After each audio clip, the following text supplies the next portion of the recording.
On profite du festival Paris Ludique pour faire quelques rencontres et je vous propose le témoignage de Phil Viscaro. Bonjour Phil. Salut. Alors on va parler de plein de choses. Tout d'abord l'actualité, puisque vous êtes là pour présenter des jeux. Vous êtes sur plusieurs stands durant tout le week-end. On peut savoir quel jeu vous présentez? Alors en fait, je suis déjà sur le stand de Gros Games pour faire des dédicaces de Dany. Donc mon dernier jeu qui est sorti en janvier. Voilà, déjà là j'y suis aujourd'hui et j'y suis donc aujourd'hui samedi, j'y suis dimanche aussi.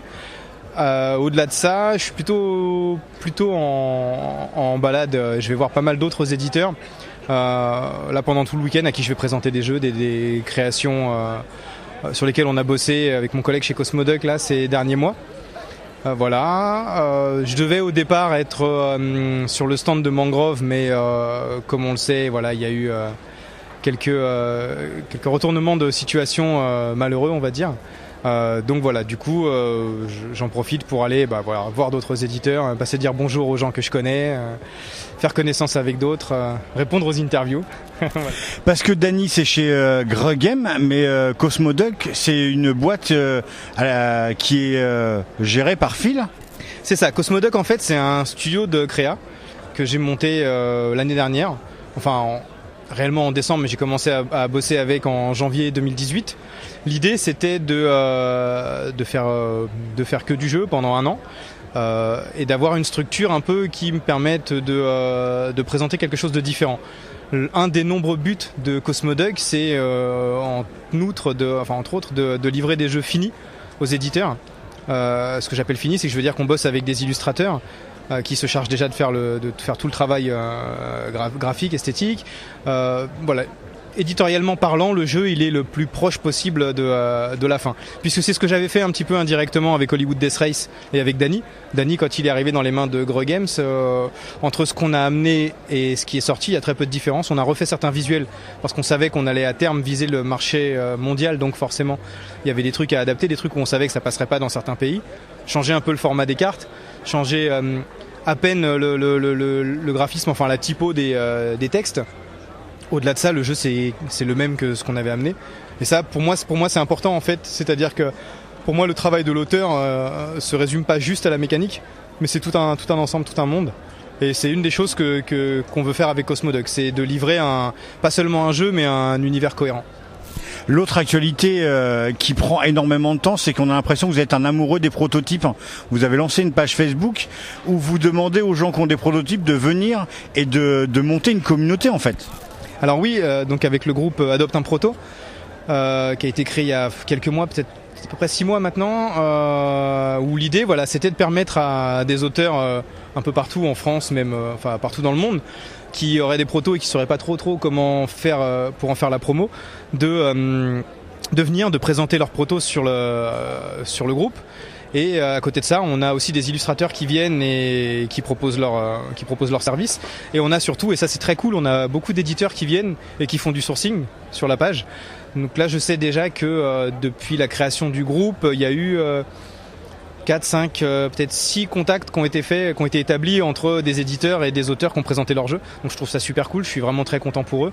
Ça permet d'unir un peu et de réunir des auteurs qui sont à différents stades de la création, certains qui créent depuis des années mais qui n'ont pas encore été édités, d'autres qui sont déjà édités, d'autres qui sont régulièrement édités, mais avec un seul lieu commun et une seule demande commune, c'est que ce soit uniquement pour présenter du proto. On ne présente pas du jeu déjà édité ou qui va être sur Kickstarter ou des choses comme ça.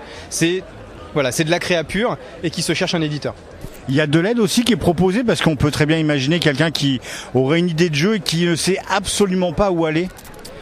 Alors ce type d'aide, je sais qu'il y a déjà des auteurs qui ont monté des boîtes pour proposer ce genre de choses.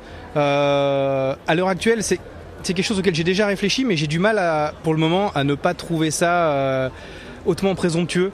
D'arriver et de dire je suis dans le milieu du jeu depuis 1 an ou 2 ans comme c'est mon cas ou comme c'est le cas d'autres qui ont monté des structures, et de dire mais moi je vais vous apprendre à faire du jeu. Je pense en plus que il n'y a pas qu'une façon de faire du jeu, comme il n'y a pas qu'une façon d'écrire, comme il n'y a pas qu'une façon de faire de la cuisine, bon je vais pas tous te les faire, mais il y a effectivement des bonnes méthodes, et plus que accompagner des gens vers leur trouver des idées, peut-être éventuellement réfléchir à comment accompagner des gens vers les bonnes méthodes.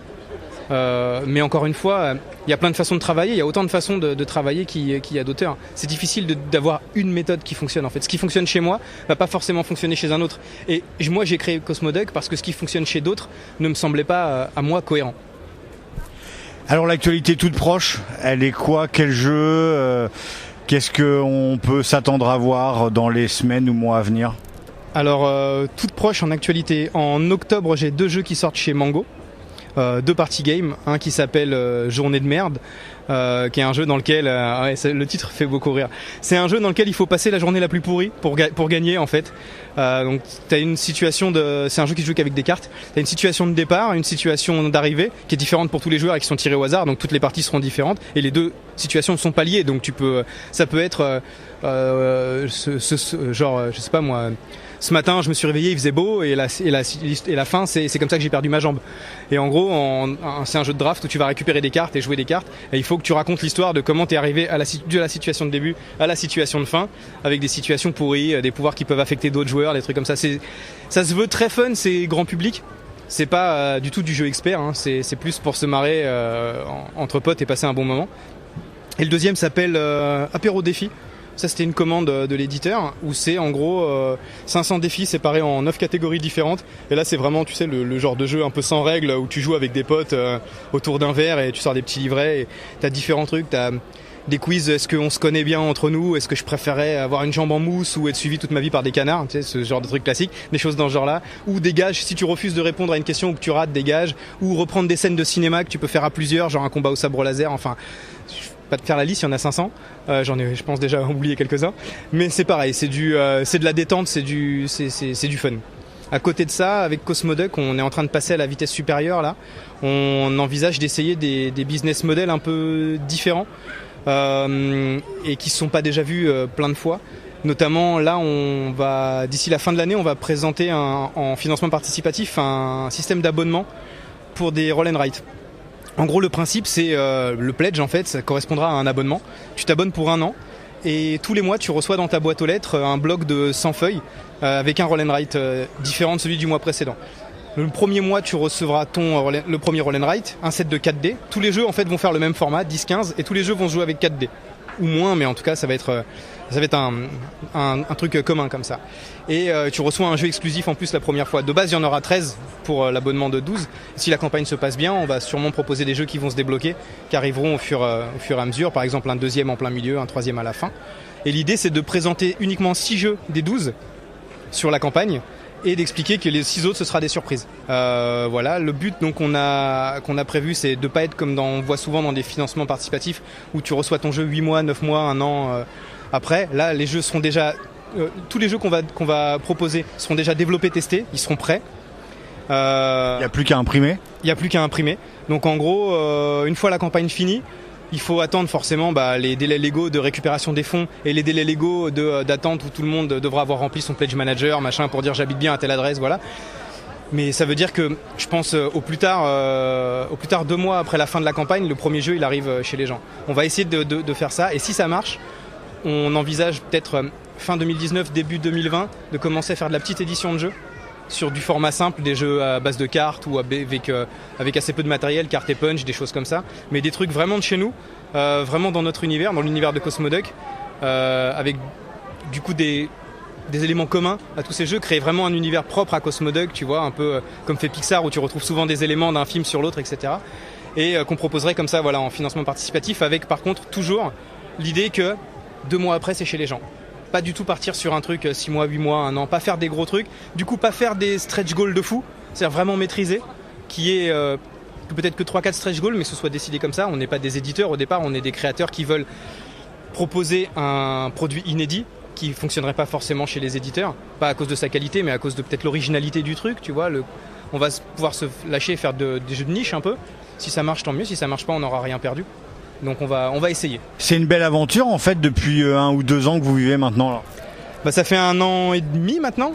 Et ouais, c'est plutôt sympa. C'est une belle aventure. Je savais pas forcément que ça me mènerait là quand j'ai commencé. L'année dernière, j'ai fait à fond du jeu. Je voulais faire que ça pendant toute l'année, donc j'ai créé beaucoup. J'ai présenté pas mal de protos. J'ai montré pas mal de choses, peut-être un peu trop, je sais pas. Ça a permis, à mon avis, à plusieurs éditeurs de voir que j'étais capable de créer différentes choses. J'ai essayé vraiment de varier aussi. Ça fait qu'aujourd'hui, j'ai des éditeurs qui me contactent pour me demander si j'aurais du temps et l'envie de créer un jeu avec telle ou telle contrainte, avec un cahier des charges plus ou moins spécifique.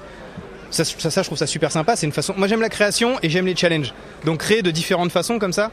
Au-delà de créer des jeux qui me plaisent et que j'ai envie de faire, j'aime cette idée de pouvoir créer selon un cahier des charges ou de créer en me mettant moi-même des contraintes, comme cette histoire de Roll and Write où tous les jeux doivent fonctionner avec 4D.